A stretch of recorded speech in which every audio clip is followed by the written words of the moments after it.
Welcome to the third of the three talks that I'll be giving during Holy Week, talking about the rites of Holy Week. Very good again to welcome those who are watching online through the Edward King Centre portal as well. Welcome. I want to talk this afternoon about the rites associated with the Easter Vigil.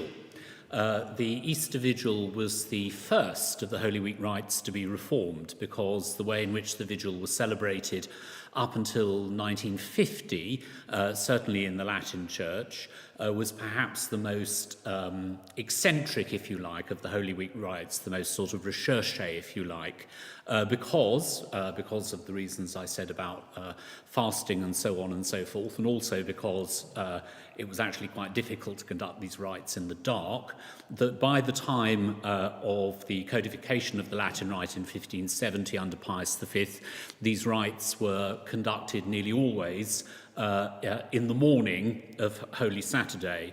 The canon law of the Latin Church said that Lent ended at 12 noon as far as fasting and abstinence was concerned on Holy Saturday.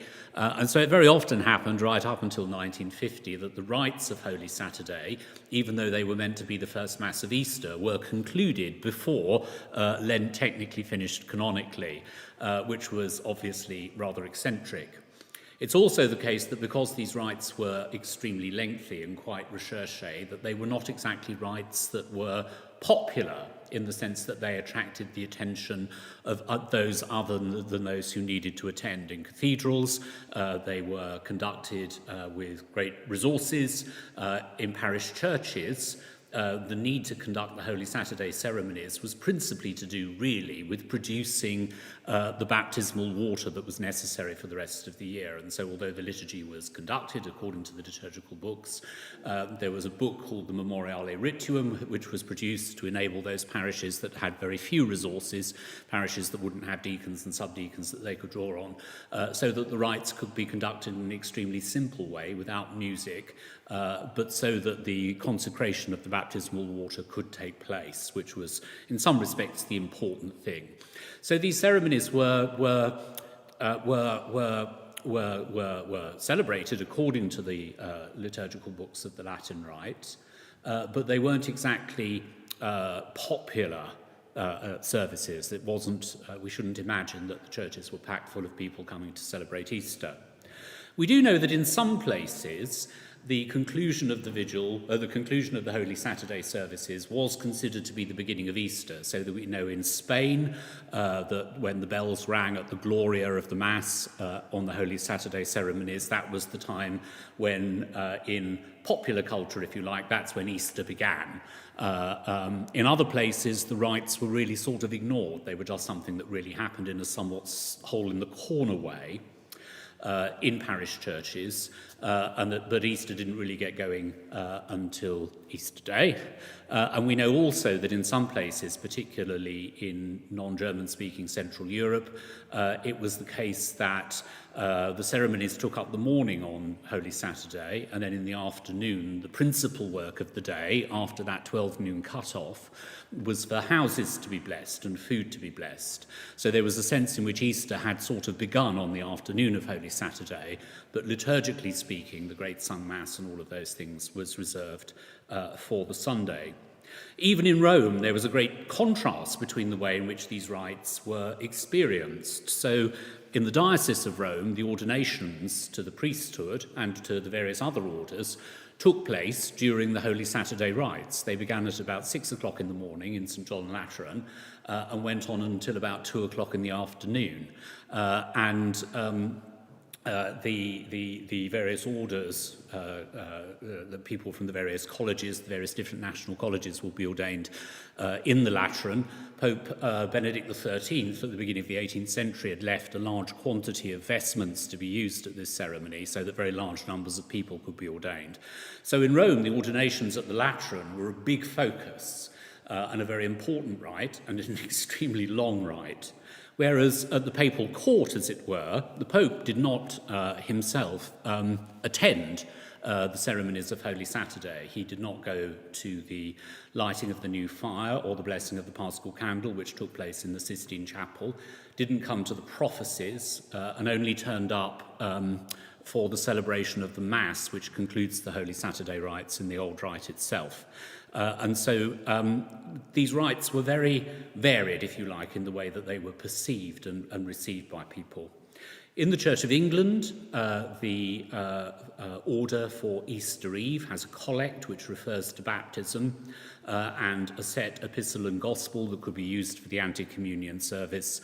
Other than that, there is no formal observance of the day over and above that liturgical text that's given. And in fact, it was the ceremonies of Holy Saturday which were the slowest, if you like, to make way in the Church of England, partly because people felt that psychologically people were not really ready to think of Easter beginning on the morning of Holy Saturday, just as in some places people still now don't really feel that in parishes people feel that Easter begins in the middle of the night. And so some places do observe a vigil service at night, but they don't conclude it with the Mass. And that's something, I experienced that in a church where I did a placement in the 80s, and that's not by no means uncommon, I think. And so to some respects, in some respects, the reform of the Holy Week rites began with the vigil because it was seen as being so out of touch, if you like, with ordinary liturgical life, and with this desire to make the liturgical observances of Holy Week more participatory. And so reform began earlier, and yet certainly in the Church of England, it has taken more time for the ceremonies associated with Holy Saturday and the Easter Vigil to embed themselves. Some people have been very enthusiastic about it. One thinks of the work that David Stancliffe did at Portsmouth Cathedral. Some people have pushed for visuals that conclude with the Mass celebrated at dawn. But on the whole, the normal pattern in those parishes that follow the desire to conform to Western practice has been to have a vigil that begins and ends in the dark. And so would normally, in our climate at this time of year, begin at about 8:30, 9 o'clock, and then conclude a couple of hours, an hour, 2.5 hours later in that way. And that's the vigil as it's celebrated in many parishes. Whether it actually has, as those who reformed it in 1950, 1951, actually achieved what they set out to do, to become actually the popular celebration of Easter, I think that's, the verdict is, the jury is still out on that. I think of all the Holy Week services, the vigil is in many ways one that is quite difficult to see quite where it sits in terms of people's both folk apprehension and liturgical apprehension of what Easter is all about.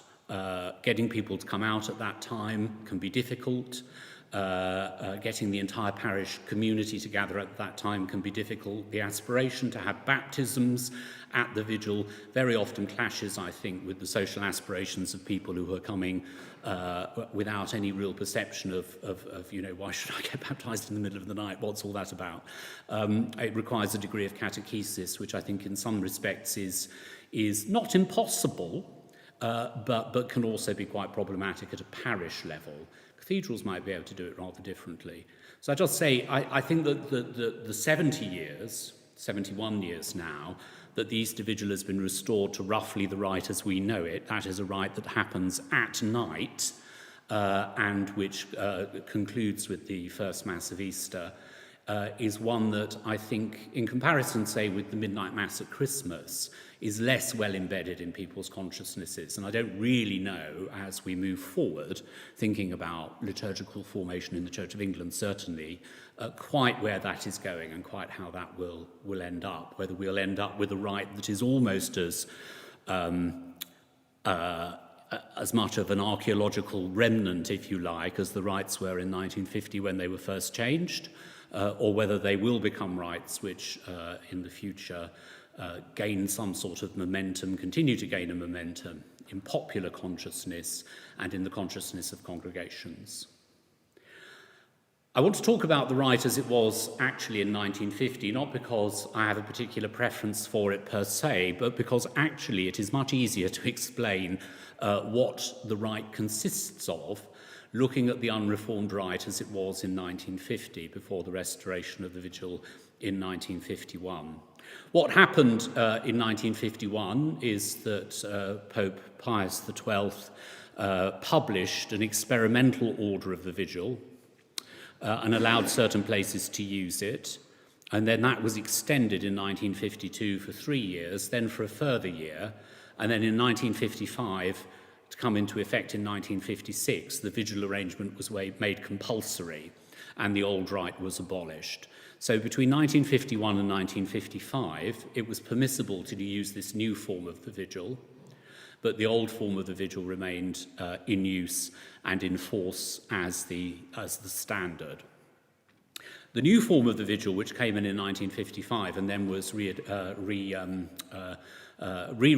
in 1970, translated into the vernacular, but also changed in various other ways, is in fact more complicated, I think, than the original rite.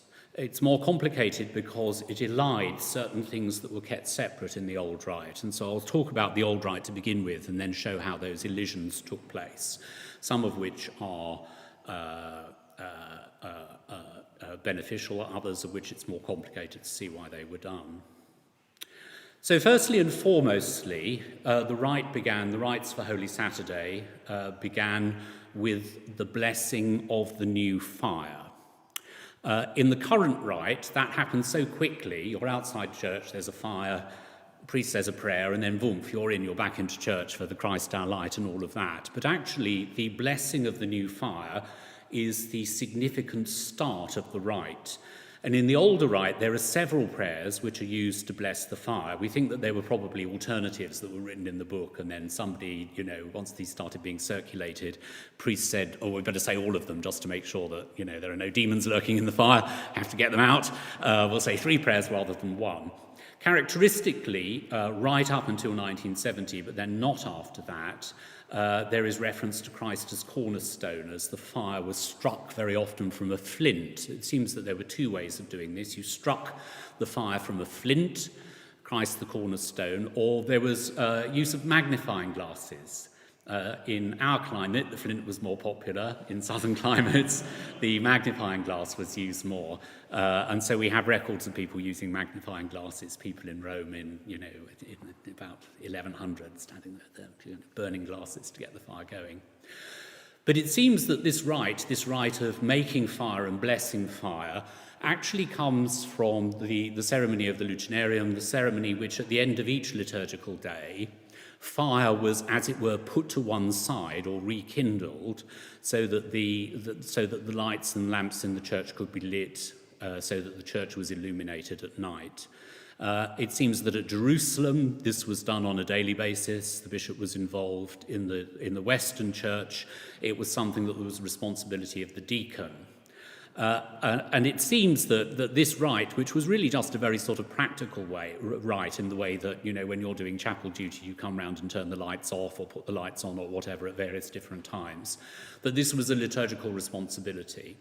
But it took on particular complications during Holy Week, because during Holy Week, and in particular during the Triduum, the lights in the church were put out at various points, but also domestic fires were put out as well. And so it seems that there was some sort of ceremony in Rome.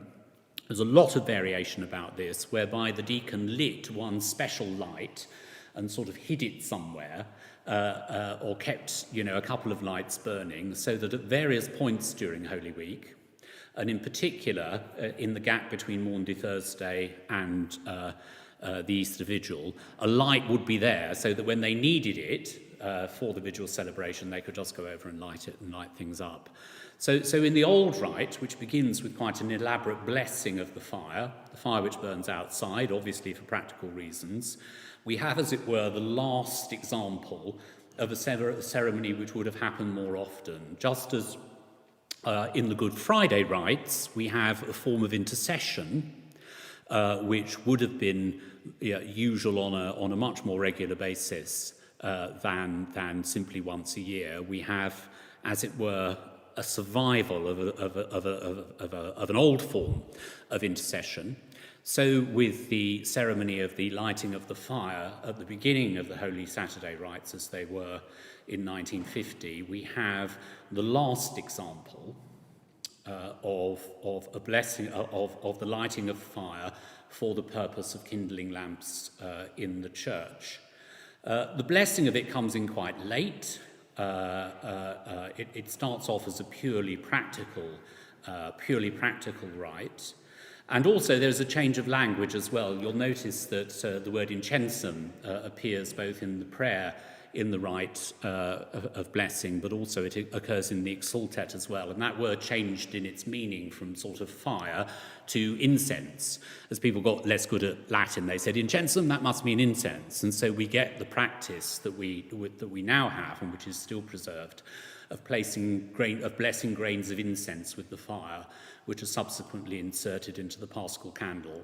That's simply somebody sitting, in a monastery in about 800 and saying, "Oh, well, this prayer says incensum, so we better get some incense quick. Otherwise, if we don't put the incense in where it says in the prayer, then there'll be demons living in the candle, and that won't do. So we need to bless the incense as well as the fire." So those two things were done. Now, we're familiar in the way that we celebrate the vigil with the Paschal candle being outside with the fire. But there are many reasons, our climate and the difficulties of carrying a Paschal candle, that meant that actually the Paschal candle was generally not lit in that way, certainly not lit in that way in the Holy Saturday rites as they were until 1950. What happened is that people came up with various sort of schemes for getting the light from the fire into the church where the Paschal candle was without it blowing out. And the triple reed, which was 3 candles on a sort of trident, was the most usual way in which that was done. There were a variety of ways in which it was done. But so that the candle wouldn't blow out and so that you had something to fall back on if there was a gust of wind which blew out one of your lights, a sort of trident would be carried with the light from the fire outside into the church to light the candle. Some people do really wonderful things with these. They soften the candles and then plaque them. It's more usual to have a sort of trident-like thing, but in some places you can see on the internet pictures of people who've gotten to the trouble of softening the candles and then weaving them together. So you've got 3 wax lights. And from that comes the ceremony of singing the Christ Our Light, the Lumen Christi. So as you come into church, you've got your lights, you've got one lit. It was normal to light all 3 at the beginning, but then it turned into a ceremony, and then the trident was brought into church and you would sing Christ Our Light, and these were, as the trident was lit. And then you arrived at the Paschal candle. You went to the Paschal candle. You didn't bring the Paschal candle into church. And then the Paschal candle was lit while the exsultet was sung. Paschal candles are interesting in and of themselves. We know that there were candles of this sort being used in church in the 4th century. We know that for 2 reasons. We know that a deacon from the church at what is now Piacenza, a deacon called Presidius, wrote to St. Jerome and said, "Dear St. Jerome, you're good at writing stuff in Latin. Would you like to write us a lovely poem that we can sing when we light our wax Easter candle?" And we don't have that letter, but we do have St. Jerome's reply, in which he says, "This is an appalling and gross superstition to use wax in church. Don't ask me these stupid questions. I'm certainly not doing that, and you're a morally deplorable deacon for even thinking that this would be the right thing to do. Stick to oil lamps," liturgical traditionalist that he was. On the other hand, we know that Augustine used to write these Easter praises for people who wrote to him, because there's some correspondence of somebody saying, we don't know if he used it in his own church, but he certainly wrote to people and said, "Yes, I'm very happy to write to you an Easter praise." And some people thought that the exsultet was in fact written by Augustine, although we don't actually think that now. So we know that there is communication about these candles. And we know that there is a rite of Easter candle exaltation, if you like, which dates back to the practice really very early of the 4th century, more particularly in northern Italy in particular. It seems that in various different churches there were very different uses about the candles. And so in Rome there was a paschal candle, but there were also 2 candles which were the size of a man, they say, which were carried by other people and which were also used. And so in some places there was more than 1 candle. And in other places there wasn't a candle at all, it wasn't something that spread consistently across Latin Christendom until really about the year 1000, when it became settled.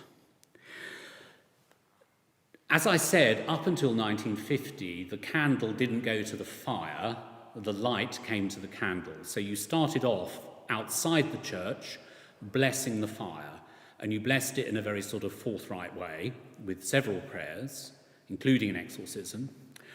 You also blessed the grains of incense, and then the deacon, wearing a white dalmatic, everyone else still in purple, goes into the church and sings the 3 Christ Our Lights, to which are attached various ceremonies, genuflecting to the light, etc., etc. Then when you arrived at the paschal candle, the deacon blessed the candle. The exultet was called the blessing of the candle. It's not anymore in the rite, but it was considered to be a true blessing that was administered by the deacon. And the deacon went up onto a pulpit. Some pulpits in some churches used to have a facility by which you could have the exultet on a roll, and as you sang it, you unravelled it like this, and it had sort of, edifying cartoons and pictures of bees and, great stuff going on, illustrating the thing as you sang it. I remember dear Father Martin Linskill, when he was here over 30 years ago, produced an exultet roll on a roll of wallpaper and sang the Worcester exultet to us, the exultet that was used in the Rite of Worcester, and unravelled this thing. He used the library steps and unravelled it. But what was telling about that was that there were, huge sort of, I don't know, musicians be able to tell me when you sing on one note up and down for ages and ages, just one syllable.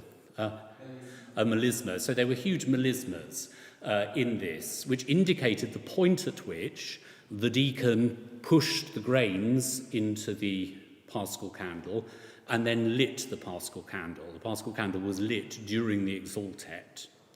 And so rather than what we now experience, the paschal candle leading the people into church, what would have been the case was that the light would have gone into church, this triple candle, from which people would have received lights themselves, but the paschal candle would have been lit during the exultet.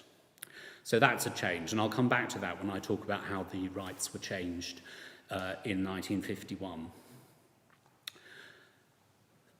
Following that, after the paschal candle is blessed, the vigil of readings then takes place. In the Roman Rite, this was very distinctive. And the way in which the readings were set out, both on Good Friday and on Holy Saturday, was distinctive.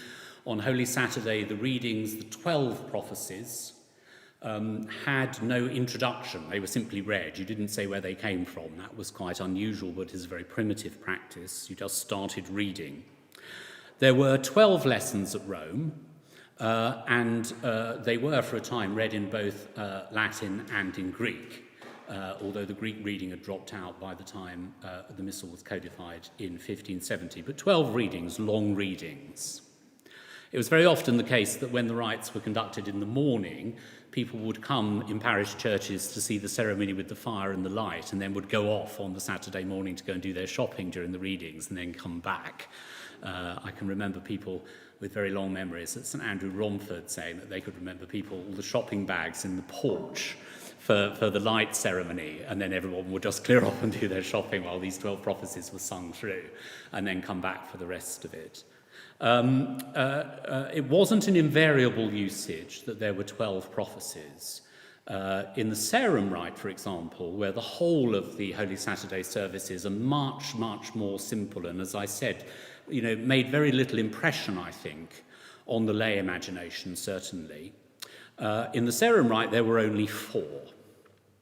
And it's interesting to see how the Roman Rite, when it's revised in 1951, reverts to a much shorter portion of Scripture.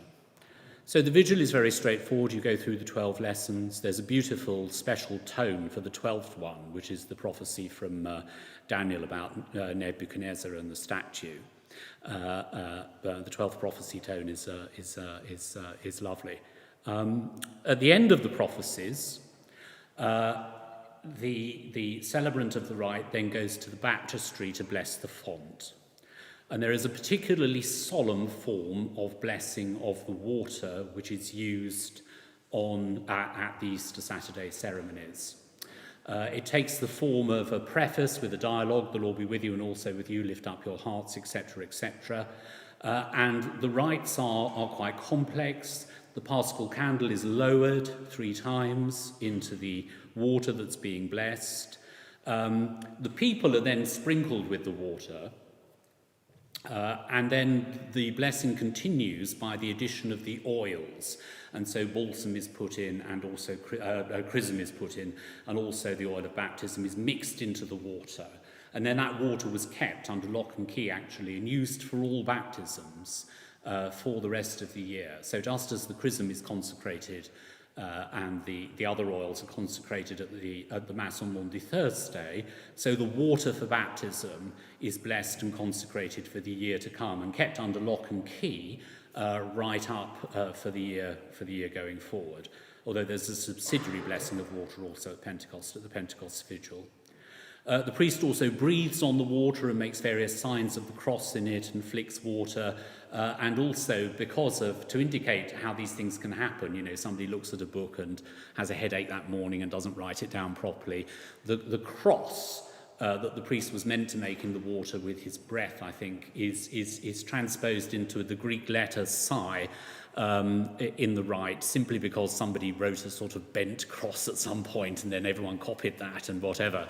So this rather eccentric breathing of a Greek letter into the water survived in the ritual right the way up until 1950. So a very elaborate form of blessing, which is both exorcistic and consecratory. Baptisms could follow from that.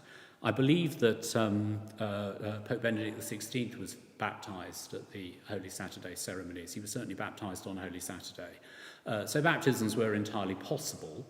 And of course they were during the day, so it wasn't quite so, problematic as baptising children, late at night. But baptism, the point about the rite, the important thing about the rite in a parish church was that consecration of the water which will be used for the rest of the year. After the baptismal rite, the litany was sung. The celebrant and the ministers of the Mass would come and prostrate themselves in front of the altar, and the litany would be sung through. At about 3/4 of the way through, the ministers would get up, go out, the altar candles would be lit, everyone would change into white, and then they would come back and sing the first Mass of Easter. And that first Mass of Easter was slightly shortened. It had distinctive features. The Gloria was sung and the bells were rung, although you weren't allowed to ring the bell of the church unless the bell of the cathedral or the principal church of the town had already been rung. So you couldn't, if you were a little parish church or a place like this, ring your bell to start Easter off earlier than the main parish church or the main cathedral. But you could ring bells inside, that was fine. At that moment also, all the images that had been covered with cloths were all uncovered. And then the Mass proceeded, a very simple rite of Mass in terms of its text. There was no creed, there was no peace, there was no Agnus Dei, there was no offertory sentence. What was distinctive about it, and what is preserved in the new rite, is that the celebrant, after the tract, intones a threefold Alleluia, which is a sort of formal announcement that Easter has begun in the rite in that way, to a special chant to which the choir replies. And then at the end of the rite, a very, very, very short form of Vespers is sung. One very short psalm, 117, is that right? 117, and then the Magnificat is sung, the altar is censed, and then that's it, the end of it.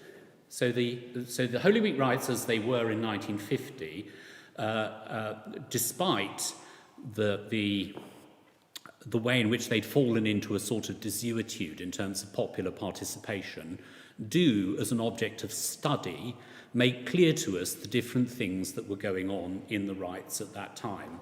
Firstly, the blessing of fire. Secondly, the procession of light. Thirdly, the blessing of the Paschal candle. Fourthly, the consecration of the font. And then fifthly, this rather archaic form of Mass, which begins with the litany. Of course, in the prayer book, the Mass is meant to begin with the litany as well, which begins with the litany and then has this shortened form of the Mass ending with Vespers as well. So as a starting point for any liturgical consideration of these rites, the rites as they were in 1950 are sort of terra firma, if you like, although one can understand and see how the reforms took place in order to make them, more popular, if you like, more participatory. Any questions about that? In light of what you just said about the distinctiveness, the different parts of the Easter Vigil as it was before 1951, would you then challenge the view that looks at the new rites as being more catechetically effective for encouraging popular piety, for making these things easier to understand from a lay perspective? I mean, I think what I would say is that in recent years, some churches have used these rites, but have used them at the modern time. So San Trinita de Pellegrini in Rome and other places have used these rites in the evening, and I think actually they're extremely effective and that they work very well. And I think it is a pity, actually, that the clarity of the movement in the Holy Saturday rites as they were before the first revision, I think it's a real pity that that's been lost. They're very long rites, 12 prophecies, all of that. I mean, they're quite an endurance test. And the sort of spirit of the rite, the complexity of the blessings, the complexity of the blessing of the fire, the complexity of the blessing of the incense, the complexity of the blessing of the font, all of those are somewhat alien to modern dispositions, if you like, though that doesn't exclude them. But I think in terms of the shape of the rite is much clearer as it was before it was revised. And I'll talk a little bit about this when I talk about the 1950 rites, 1955-56 rites as they are now. Yeah. The custom of talking to the objects directly, in the prayer for the water. Yes. You talk to the water. Yes. And that goes in the 70s region. What's the thinking behind it? Exorcistic prayers, you speak to the object. And that part of the water prayer was originally exorcistic, and we know that the text changed from an exorcizo to a benedico at some point. I think that that's the case. I seem to recall that. So I think what actually you see there is a remnant of an exorcistic portion of the prayer for consecrating the water. I think that's the simple explanation of that in that sense. Because, yes, as you quite rightly say, normally Roman Latin Rite exorcisms, you speak to the thing, but blessings you bless, as it were, at the thing. But there is a variation in the form for blessing the water in that rite, and that's the reason why it is. Yeah. When the rites were revised, and when the new rite became compulsory in 1956, lots of changes were made that actually made the rites initially much more complicated. So the blessing of fire was reduced to one prayer. It was reduced to one prayer which mentions Christ the cornerstone. And then, rather than just moving on straight away with the procession of light, we now turn our attention to the Paschal candle. And the Paschal candle has the writing on the Paschal candle, the marking of it with the date, the Alpha and the Omega. All of that came in 1955-56. It was borrowed from medieval sources, but had not been part of the Roman Rite until then. And you can sometimes see, people have those styluses that you can use for marking the candle. Sometimes people give them to people as ordination presents. And these started being manufactured in the 50s. They weren't used before then because the celebrant didn't write on the candle before the new rite came in. So what we now have, which is a very short form of blessing of the fire, followed by writing on the candle, followed by the candle being lit outside with the blessing prayer, all of that dates from 1956. Then the procession enters the church and we have the threefold Christ our light, but rather than that being with the light being taken to the Paschal candle, what is happening is that the Paschal candle itself is brought into church. It's then placed in the stand and the exultet is sung, but when the exultet is sung, nothing happens during the exultet other than its singing. The candle is already there and is already alight. This is, of course, happening in the evening. The most radical change in 51, 56 was that this all now happens in darkness. That means that people need to be able to see what they're doing. And so attached to the threefold Christ our light is the lighting of the celebrant's candle at the first Christ our light, the clergy's candle at the second, and the people's candles and the lamps in the church at the third. This is quite an important point because it's actually very difficult to tell in the rites, as they are now, when you are meant to turn the lights on. The rites say that the lights in the church, the lights, Lucerni, have to be turned off at the beginning of the rite. But in the modern Roman rite, as well as in 1955, it makes a distinction. It says the lamps in the church are lit after the third Christ our light. One of the things that I think dissipates atmosphere at this rite is that if you turn the lights on at the third Christ our light and then sing the exultet in a church full of blazing electric light, you may as well just as well be doing it at 9 o'clock in the morning on the Saturday. Actually, if you've turned light in today by turning on all the electric lights, you've dissipated that effect of the candle being, as it were, standing for the light of Christ. And the readings being illuminated by that light of Christ, the Old Testament readings. So in the modern rite, in 55, 56, and I think in 1970, the only thing it says about when you turn the lights on is that the lamps in the church, the lamps before the altar, the lamps before statues, which are now unveiled in the current rite, are lit at that point. But you don't necessarily have to have some blazing turning on of every single floodlight in the church at that point. You can have subdued lighting, I think, for the readings themselves. In 1956, the readings were reduced to 4 lessons, and so really very short, from 12 to 4. And then after that, an extremely complicated rite was substituted for blessing the font. So half of the litany was sung at that point, and then water was brought to the sanctuary, and the blessing of the baptismal water, with the placing of the candle in the water, and then water taken out for use in homes and to sprinkle the people, then the adding of the oils, and then the water was carried in procession in this vessel to the baptistry to be put into the font. And so rather than having the priests go to the font to bless the water, which may well have been invisible to the people in the church or difficult to see, the water rite had to happen in front of the people, and then the water was carried, somewhat precariously, to the font. And then everyone came back, and then there was this brand new renewal of baptismal vows, which was introduced in dialogue form, a renewal of baptismal vows, and then the people were sprinkled with some of the reserved water that had been blessed to go into the font. And then the second half of the litany was sung.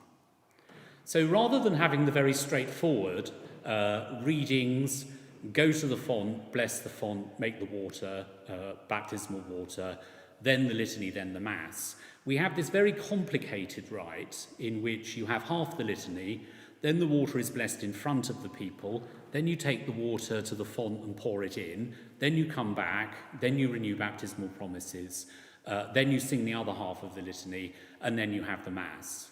So in that sense, the reforms of 1955-56 made this rite much more complicated than it had been before in terms of following through, if you like, what's going on.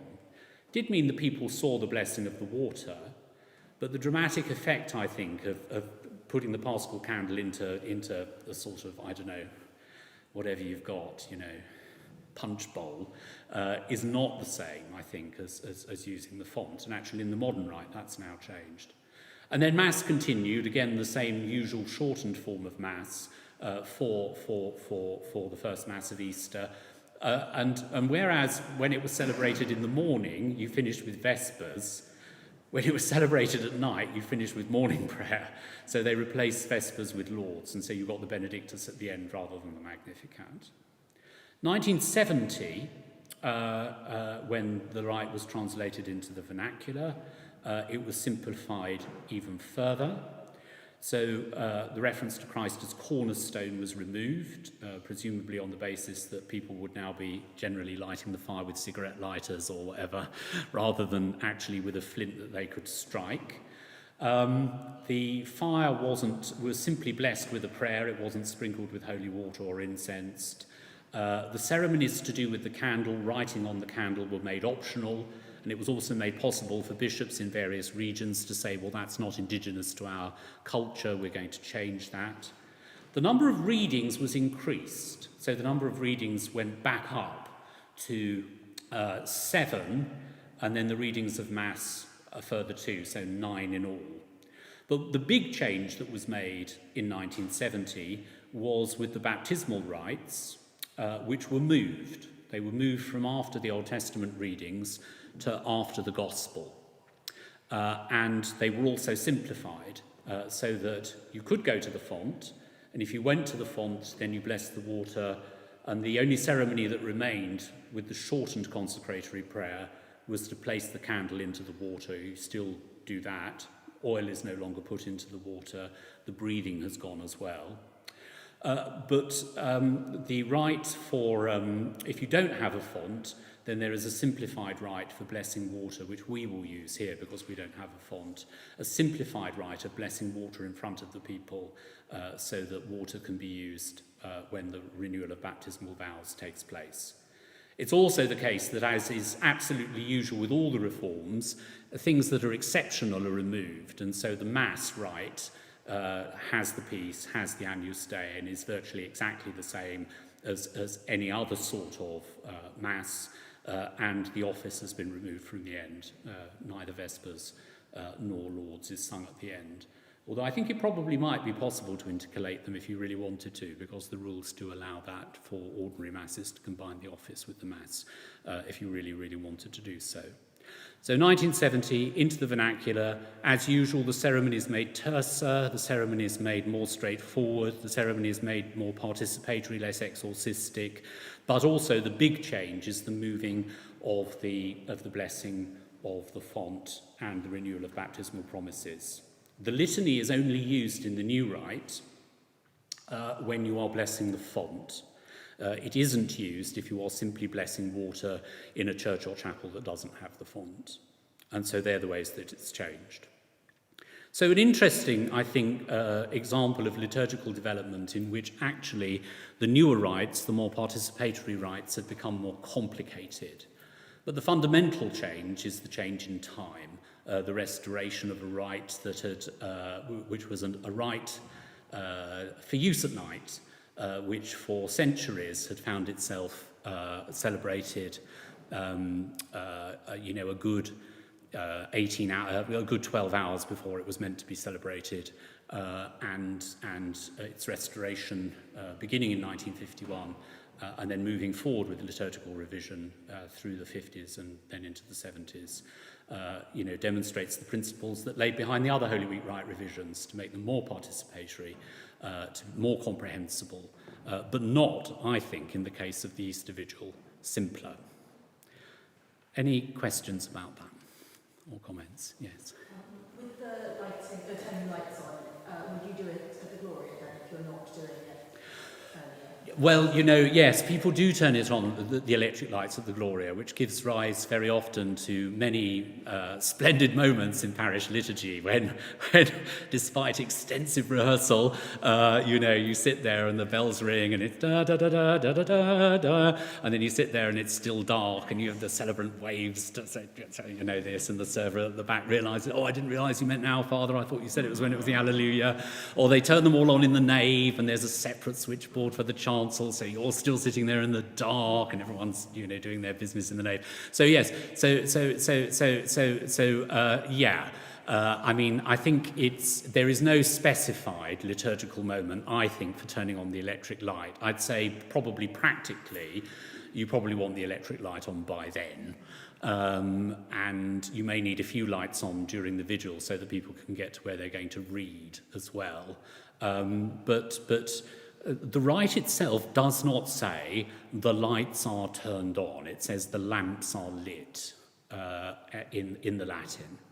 And there is nothing at all in the rubrics of the Roman Rite that say at the Gloria you will turn the electric lights on in church.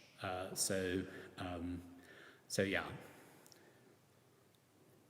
I do think that turning them on before, getting everything into sort of brilliant electric light before you sing the Exultet is unsatisfactory, really. I think it's just psychologically, you may as well just do it, on Saturday morning if you're going to do that. Do ordinations still occur during the vigil anywhere that you know? I don't think so. I mean, there is provision in the rubrics for the 1956 rite of, if there is an ordination, it takes place at this point.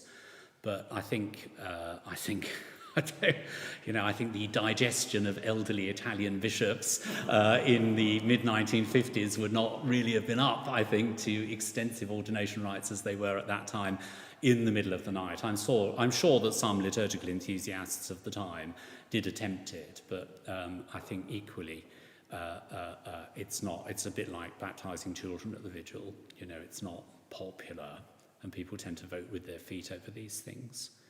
Michael Hollings, who was the priest at St Mary of the Angels in Bayswater, in his book on priesthood, he describes his ordination at the Lateran in 1950, which would have been one of the last times it was done, as being the most extraordinary experience to be in this church for that immense length of time.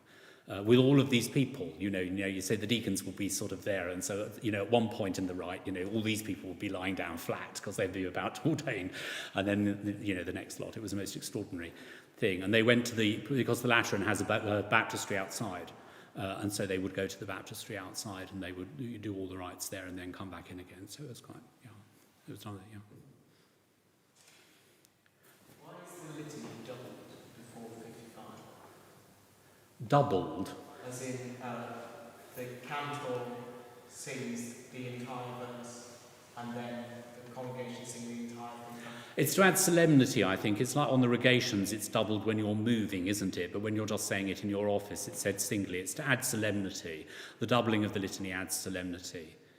I remember a friend of mine saying his office on a train once and having a conscientious concern about whether he should say the litany doubled as he was moving. It's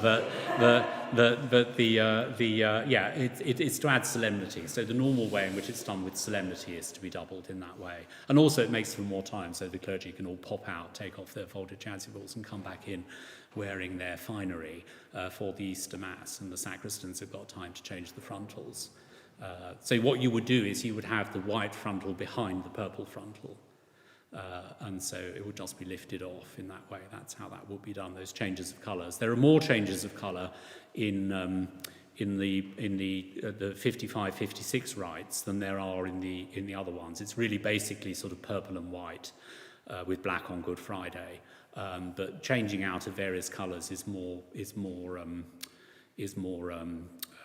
characteristic of the rites between 56 and 70, and then it goes back to one colour per service after that. So the Easter Vigil now, of course, is all in white, and the images are also unveiled. There's no changing in that way. Thank you very much for your attention. Thank you. It's been very good for me to remind myself about all of this. I hope it's been helpful for you, and thank you for the attention of those of you who have been watching via the Edward King Centre. Thank you for your interest.